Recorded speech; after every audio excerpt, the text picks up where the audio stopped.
So hello everyone, welcome back to my YouTube channel. So as we have seen the last lecture, if you are following, so we have seen the psychology in relations to anthropology and psychology, and now we are moving to the next lecture, that is the sociological approaches to healthcare, and that is very important topic as I have mentioned in the last lecture for all the healthcare, and it is very important in the perspective of theoretical examinations because this is the only topic that will come repeatedly in every theory examinations. So we'll move into it, that what is the sociological approaches to healthcare. So first approach is the functionalist approach. So what is the functionalist approach? In the name itself it is has written that functionalist means something which is functioning. Okay, so what is the core idea of having this approach means that how the society is functioning. Like for example, an organism where the health is necessary for the stability and the productivity. Okay, and illness is seen as a dysfunction that prevents an individual for fulfilling a roles. So health is very necessary for all the organisms for the stability, how their health is, how their mental health it is, and how they are going to work and how they are going to be a productive in the nature.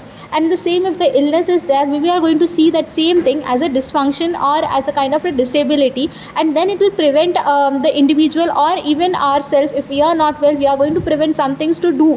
Okay, so that is what the functionality approach, the core idea is. If you are going to see by the example, so now I'll give an example related to a physiotherapy students. So a patient with a spinal cord injury receives a physiotherapy not only to improve a physical modality but also to help them return to work and a family responsibilities. So if you will understand this line, so what it has written, that the patient with a spinal cord injury, there is one patient who suffered a spinal cord injury, and he or she is receiving a physiotherapy sessions, and not only just to improve physical mobility, like not only just we have to make him or her to walk or to stand on one place, we have to make him or her to return to his or her family responsibilities also. For example, now there is one when there is a woman who is coming to you and who is hemiplegic.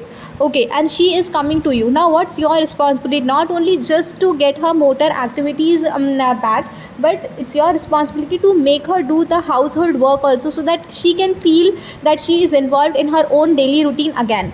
So that is the responsibility of every each and every one, who not only just focuses on the improving their physical or the mental health, but also to make them to return to work and to motivate them on that level, that they will automatically go and do the work and they will take a family responsibilities over it. So that is what the functionalist approach has said over it. Now the next approach is the conflict approach. So now what is a conflict approach? Something which is getting opposition of it, that is called as a conflict. Conflict of between two people, that is between a fight or a kind of disarguments, a kind of argument between two people, or a disagreements between two people. So what is the conflict approach? So in the healthcare reflects the social inequalities. Definitely, if you will go out in the society, even in the hospitals, if you will go out, so there will be some inequalities, as they don't want to touch. Even a female lady is there, a men will not go to a female lady as of the first choice. The male will choose male doctors only as a first reflect, or as a first choice. So that is what a social inequalities. Maybe now there are some of the other things also, if you'll see in another perspective, that the fathers or the mothers, whatever the family, there will be some families who will not approach, or who will not push her daughters to study obs gynec, or whatever the course is in the doctorate, or to study more, but they also want a female doctor to be treated to her wife, or to his wife, or to his daughter. So that is one of the social inequalities we will see in our society. So to access to quality care depends on the class, income, gender and power. Even if you will go to the hospitals, there will be a VIP lines, there will be a 3 to 2 counters will be there, which will differentiate by your money, that how much money you are having. There will be a BPL, that is below poverty line card will be there, so they will be having a different line. So why is it so? Because they will get the quality of treatment accordingly, and the prices will differ accordingly. Okay, so that is a very big conflict that we are having in our society.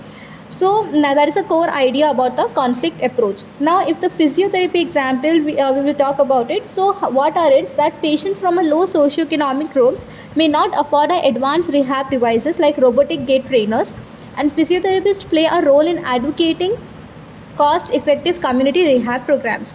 Now what it seems like, what it's saying that a patient is coming to you and he is from a low poverty line, like below poverty line, and he can't afford the robotics assisted devices which we are given to the other people, or which other people are affording it. So what, how the physiotherapist will work over it, and what are the other things that he or she is going to suggest to that particular patient, okay, so that he can get the better health also, and he should not he will not spend that much on the robotics also. So that is what, how the conflict approach will work, and we have to think about it, and we have to resolve that approach, that if it is not, then what next we have to do. So that is what the conflict approach.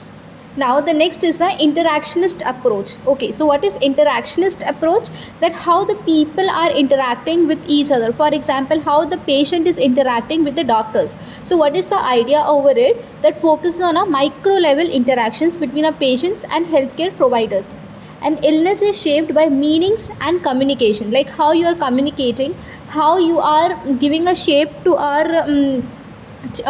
our communication skills. For example, now for example, I am from other state and I am moving to the other states. For example, I am from something Kerala, and I am moving towards the Assam. So how it will be for me to communicate to that particular region? It will be very difficult for me at the first to interact with the patients. Even what the patients are saying to me, it will be very difficult for me to understand and to resolve that problem. So there will be some things will be there which will collapse. So we need someone in between either to translate it, and even the translation should be very good, otherwise it will collapse everything. So that is what the interactionist approach will say. Okay, so now what is the example over it? That a therapist is there who communicates empathetically during a painful mobilization exercise and builds the trust and ensures a better compliance. Okay, this is another way of example. That for example, now I am doing a mobilization to the frozen shoulder patient, and it's very painful for that woman. So what my role is, that I have to talk with that woman in that level, that she will talk with me and involved in that much with me, that she will forget that pain. Okay, and I can mobilize it very well, pain free. I have to mobilize. So it depends on my communication skills, that how I communicate with that women, and how that women is interacting to me and trusting to me. Otherwise, of course, if there is a pain, first thing, they will not allow you to touch the parts, or they will not allow you to do any mobilizations. So first thing is, we have to build that trust, and we have to give them a trust that no, nothing is going to happen. Definitely you are not going to say that it is not going to pain. Already there is a pain, they knows that. But how to distract them from that painful situation, that depends on our communication skills and how we are going to interact with the patient. That is the interactionist approach. Now what is next is the social constructionist approach. Okay, the next is social constructionist approach, that how in the society we are going to construct the things. Okay, that is the core idea of it. So what it is, the health and illness are socially defined, not purely biological, and society influences how the symptoms are perceived. So what it has written, that health and illness are socially defined. First, whatever the health we are talking about, either it can be a physical health, it can be a mental health, and whatever the illness are there, how we are defining sociologically.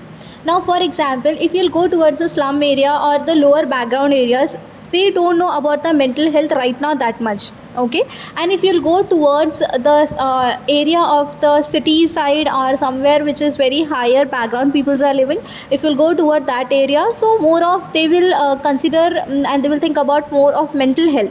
So it totally depends on the area also and society also, that what are the things are there, what they are going to think about.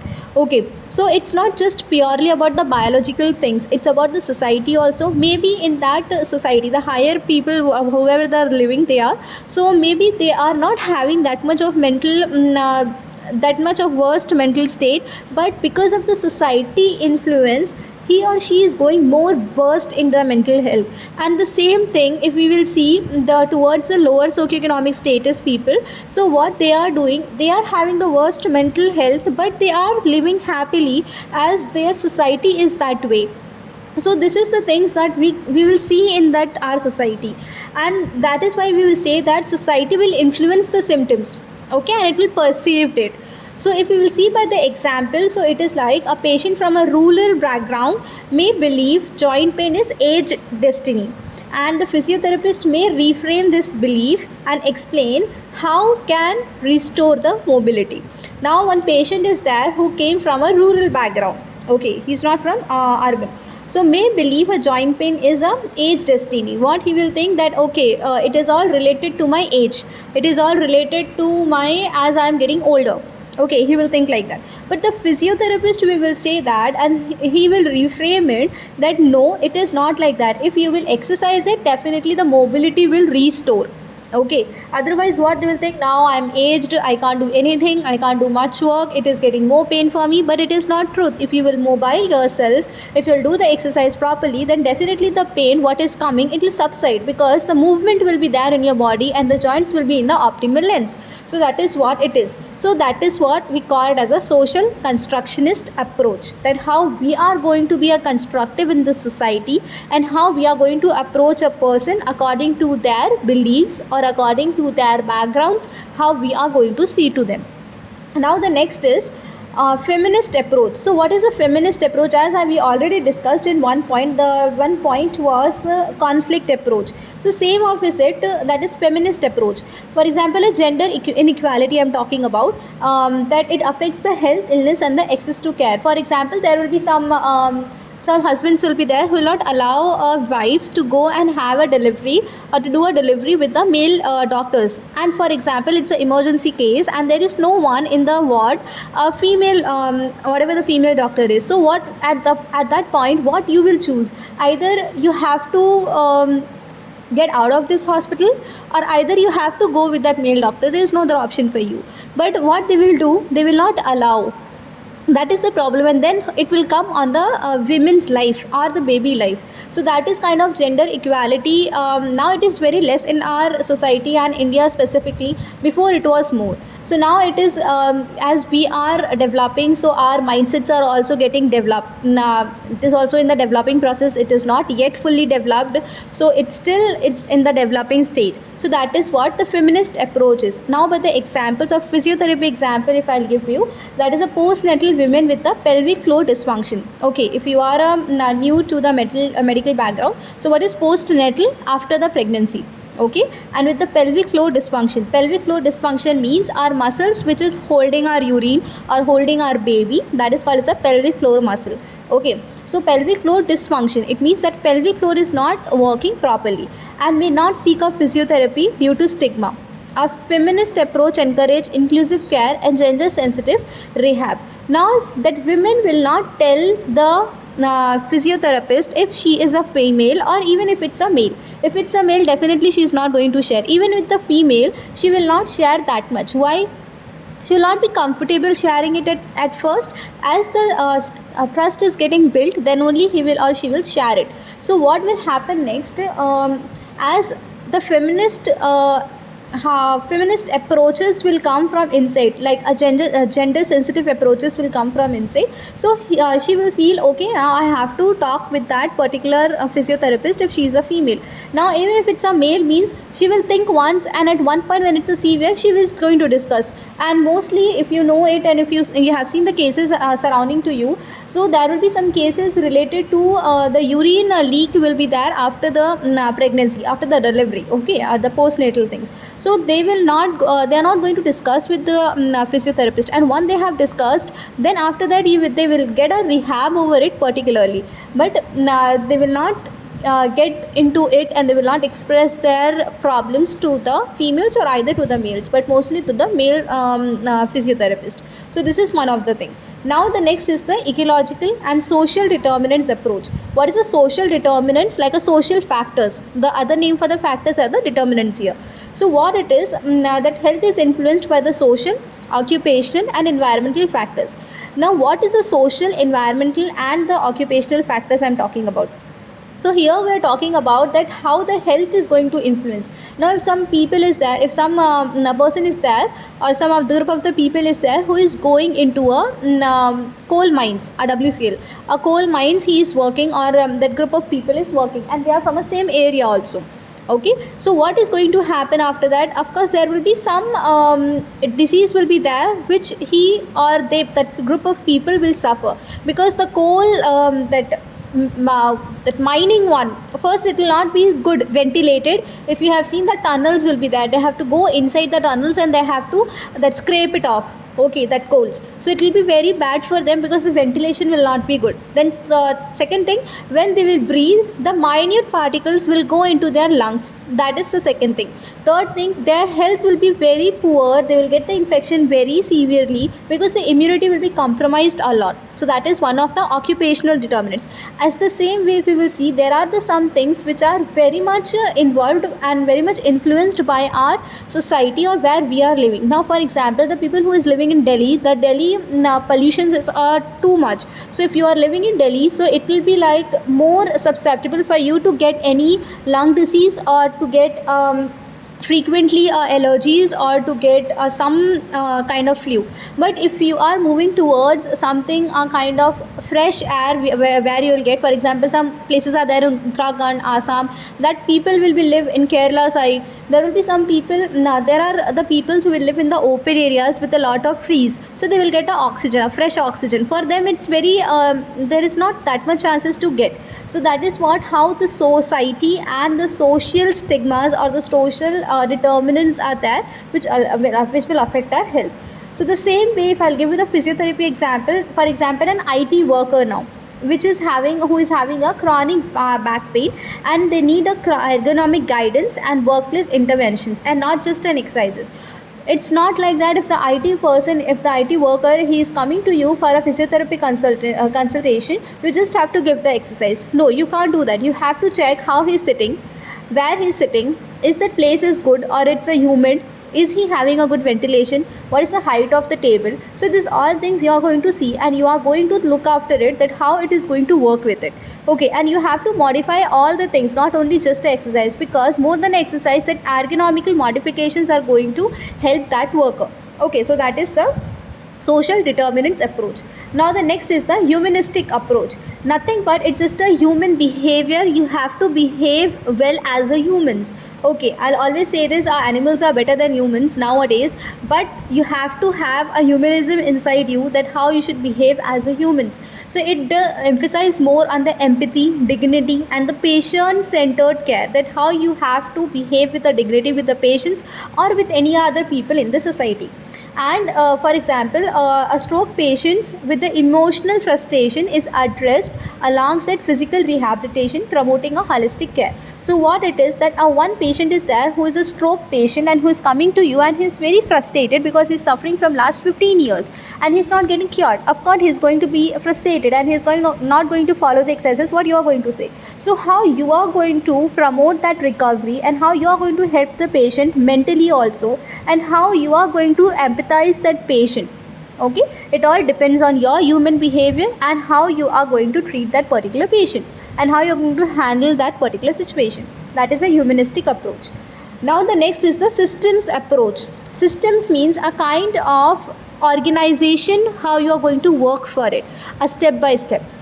Okay, so in the healthcare system, we interrelated the parts of patients, providers, institutions and the policies. If there is one hospital, okay, even if you are going to any hospital, there will be some policies will be there they are going to give, or there will be some other advantages they will give to you. For example, a gold, platinum or the silver, there are some kind of policies they will give to you. And in, for example, you are getting the gold means they are giving the policies, the discounts according to it, the bed and the food according to it. So that is what the systems approach is. So in the physiotherapy example, if you'll take, so in the cardiac rehab, physiotherapists collaborate with a cardiologist, dietitians and psychologists to optimize the recovery.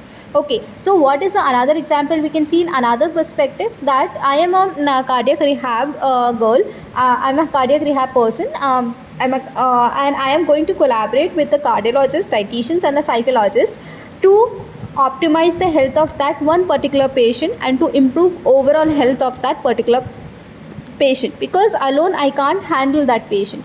Okay, so for the betterment of that patient, I am going to work with everyone. Even for a fracture, it is not like that you are going to work alone with that particular patient. you have to meet the orthopedician, you have to meet a dietitian, you have to work with the social worker, you have to work with other physiotherapists also, who is a specialization in the ortho if you are not the ortho physios. So these all are going to work. They all are having their own roles. For example, an orthopedician, he is going to suspect the fracture, or he is going to he's going to think about how we can go better for that particular patient, or he can suggest better. Then we can go for a social worker, how the social worker will work in this particular case, because if he or she is from a very low socioeconomic background, so social worker is going to suggest some of the policies for that person who can get the money from the government, or who can have some of the NGOs with them. Then how the rehab, how the physiotherapist will work, he is going to mobilize a patient with the and whatever the worker, whatever the work he or she is going, he or she was doing, we'll try our best to get him back to that work. So this is how the systems will work in the approach. Okay, so now how many approaches we have learned? First was the functionalist approach, second was the conflict approach, third was the interactionist approach, fourth was the social constructionist approach, fifth was the feminist approach, sixth was the social determinants approach, seventh was the humanistic approach, and eighth was the systems approach. So these are the 8 approaches in the healthcare that we saw. Okay, I think it is enough for today. Okay, so if you like this video, so please like it, share it, and subscribe my channel, and please hit the bell icon, so that whenever I'm uploading my next video, you will get the notification. So for the next video, we are going to see about the main features of the positivity and the naturalistic approaches to sociological thinking and theorizing. Okay, so we are going to see about this topic in the next lecture. Thank you so much.